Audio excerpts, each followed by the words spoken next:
めんよことら。ちょっと待っとって。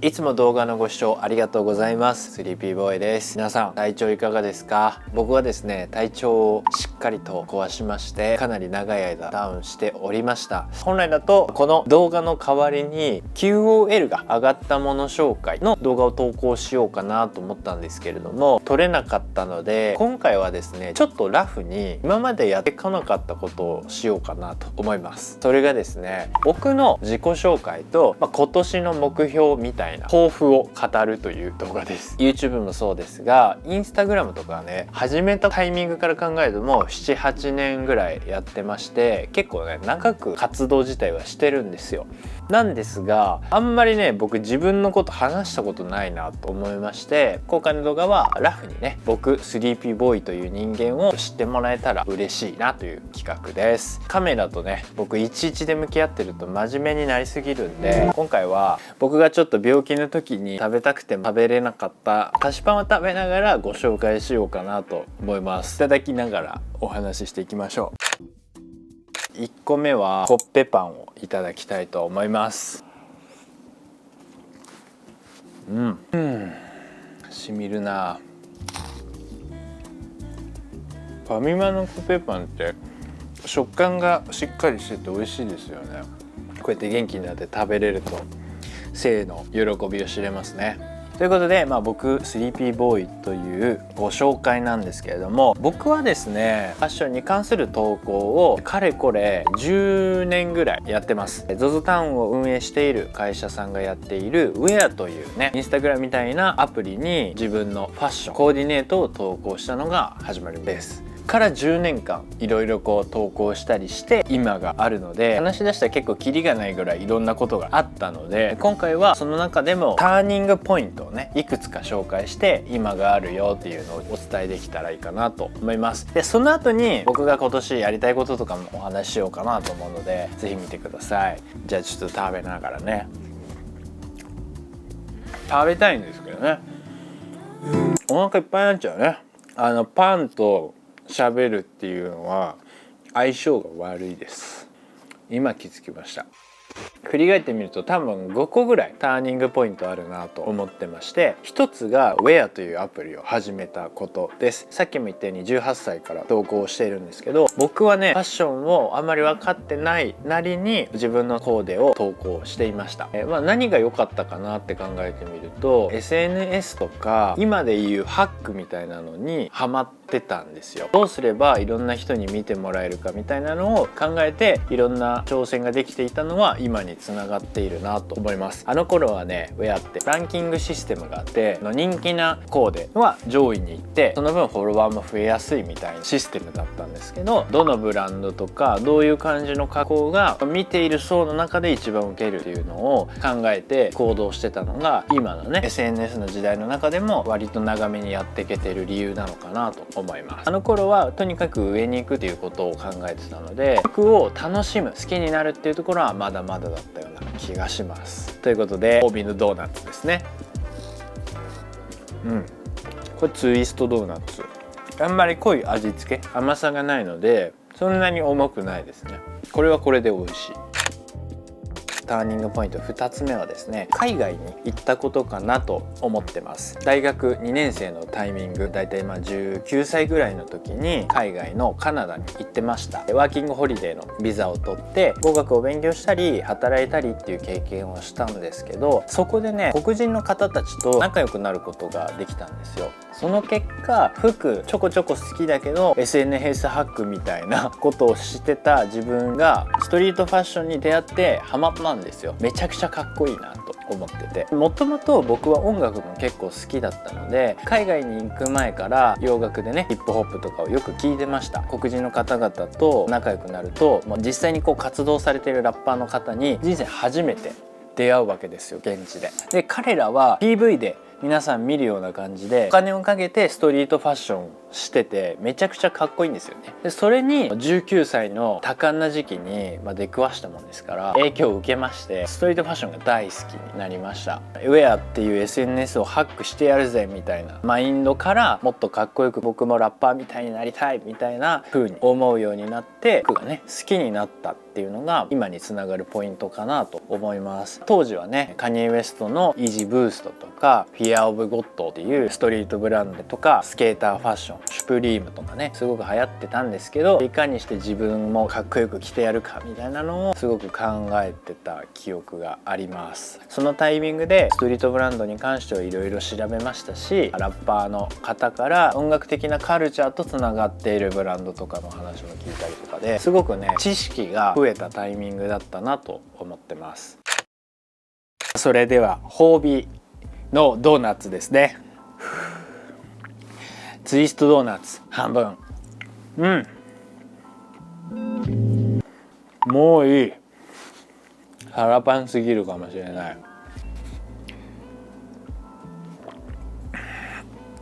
3つ目のターニングポイントはですね、ブランドを始めたことかなと思います。海外から戻ってきて半年後ぐらいに服のブランドを立ち上げました。僕のことを長く見てくださってる方は知っているかもしれないですけども、 ZZZ ジーズって書いてあるブランドを立ち上げました。立ち上げた理由はですね、その当時ね、ストリートファッションとかスケーターファッション流行ってまして、人気だったブランドでいくと、パレススケートボードとかアンチソーシャルクラブとかがあったんですけど、僕もねすごく好きで欲しいな着たいなと思って、ちょこちょこ買ったりはしてたんですけど、いかんせんに結構高かったんですよ。それだったら彼らの作るような服が僕は今着たいから、それを実際に作ってみようみたいな、そのマインドでいろいろ試した中でだんだんブランドとして商品を増やしていったっていうような流れです。その当時は今でいうインフルエンサーみたいな動きをしている方があんまりいなくて、しかもブランドをやっているっていう方は、さらに少ないような状況だったので、タイミングもね相まっていろんな方にブランドを見ていただいて、広げることができました。その結果今でも付き合いのあるインフルエンサーの方だったりとか、一緒にやってくれてるメンバーに知り合ったりとか、貴重なね人との出会いを得ることができまして、今やっていることそれぞれにつながっているっていう、 SNS でコーデの写真を撮って発信するだけだったら一人でも全然できるんですけど、服を作ってそれを誰かに届けるっていうことをしだすと絶対一人じゃやっぱできないんですよね。いろんな人の助けを借りながら小さいですけどビジネスとしてちょっとずつやっていく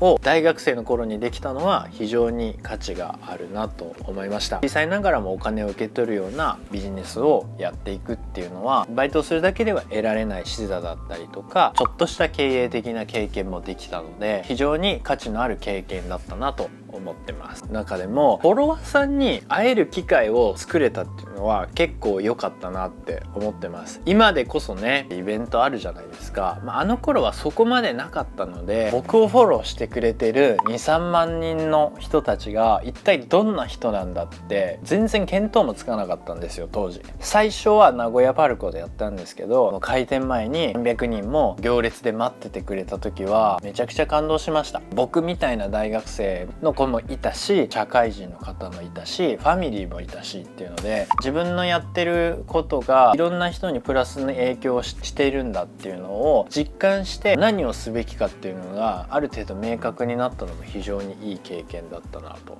思います。すごく真面目になりだした。やばいよ。ちょっとカスタードで落ち着かせますね。うまいけど、でも味変わると意外といけるかも。ファッションの投稿を始め、海外に行きブランドを始めたんですけども、この次のねターニングポイントは変わってきます。それはショート動画を始めるプラス結婚するです。急にちょっとプライベートなやつも入ってきたんですけど、さっきからちょっとお伝えしているように、歴としては結構長い。そもそも僕も大学生の頃 YouTube とかもよく見てたので、世代的にもすごい僕 YouTube 世代なんですけど、動画撮ってる時もそうなんですが、結構言い直してたりとか何話すかちょっと事前に考えたりしないとパッてね話せないタイプなんですよ。そういう動画とかってインスタグラマーの僕には到底無理だなってずっと思ってました。ある時ね TikTok TikTok っていうアプリが始まったんですよ。最初ぐらいの時にトランジション、携帯をくるって回したら次の動画でくるっとなんか違う画面になっててみたいな、振ったら違う画面になっててって、皆さん今だったらあんまり驚かないし感動はしないと思うんですけど、その当時は動画の中ですごく価値のあるものだったんですよね。僕が見てた洋楽の PV とかで音楽がねこじゃれた中で服がこう変わっていくみたいなやつがあったんですけど、それを見た時に別に喋んなくてもトランジションとか服が変わるこのエフェクトと音楽を組み合わせて音ハメしたら、それはそれで動画を作ることができるんじゃないかなって思ったんですよね。携帯のアプリでいろいろ組み合わせて一瞬で服が切り替わるみたいな動画を作ったんですよ。タイミングとかその当時あんまり誰もやってなかったのもあって、多くの人に届けることができて、動画を作るっていうのに挑戦することができたのが今につながってるなと思います。やっぱり慣れてないこととか挑戦するのってやっぱりしんどいじゃないですか。もちろん好きから始めることもあると思うんですけど、チャンスじゃないかなと思って好きとは関係なくでもトライしてみるみたいな違う方向から挑戦するマインドもその時にできたかなと思ってます。この YouTubeもそうですし TikTok とかInstagram でねショート動画を上げたりする礎になってんじゃないかなって思います。でそこにかりんちゃんとの結婚も合わさりまして、かりんちゃんはね皆さん動画とかライブとか見てたら気づいてると思うんですけど、演者さんとして非常に魅力的な人なんですよ。話聞いてたいしずっと見てたい雰囲気があって、戦う術としてかりんちゃんみたいな人の魅力がいるんだなっていうのを知ったのが僕の中でターニングポイントになります。 YouTuber さんとかインフルエンサーの方で出会った方で喋りが上手とか人として魅力がある方とかなんで面白いのか観察してメモしたりしてます。やってるフィールドが変わるとやっぱりそこで求められてくる人も変わるじゃないですか。ショート動画を始めたこともそうだし、結婚して身近に人として魅力のあふれてる人と過ごすことで気づいて視野が広がったっていうのが今につながるターニングポイントなのかなって思いますね。ちょっとねお腹がいっぱいなんで一旦ちょっと画面から外させてください。見てるだけでお腹いっぱいになっちゃうんですいません。ここに置こうかね。まだ諦めてないっていうのあると思うんでね。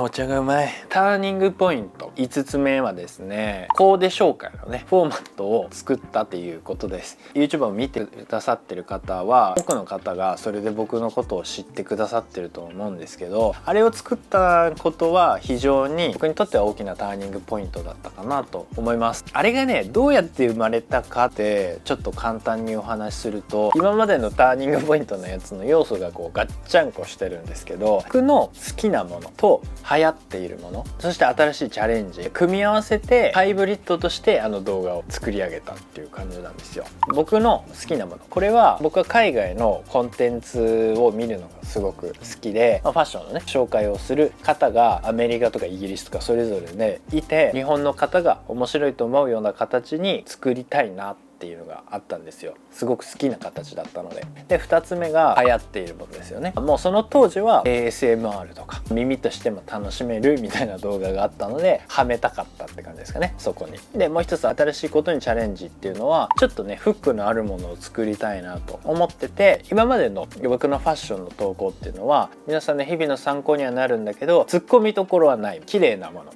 ていう感じだったんですけど、それに何かってなる引っかかるものを作りたいなっていうのはありました。その思いの中で見つけたのがカワチなんですよ。かりんちゃんがその当時よく言ってたんですよ。なんとかカワチって。僕みたいなこわもてのおじさんみたいな人がカワチって言ったら結構面白いんじゃない、ふっくりがあるんじゃないと思って取り入れたんですよね。結果的にこれは本当にたくさんの方に届けることができて、多くの方と知り合うことができたりとか、クオリティの高い動画とは何かとか、チームで動画制作をする経験とか得た経験っていうのは生きて皆さんが見ているよっていうような感じになってます。腰痛い。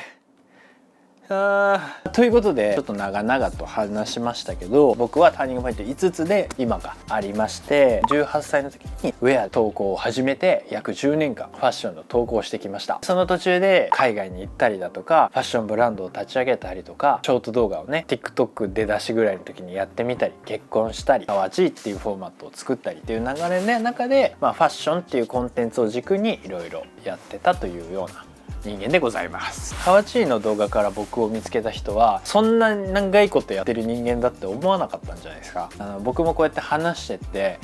10年もやってんのかと思って結構ビビってます。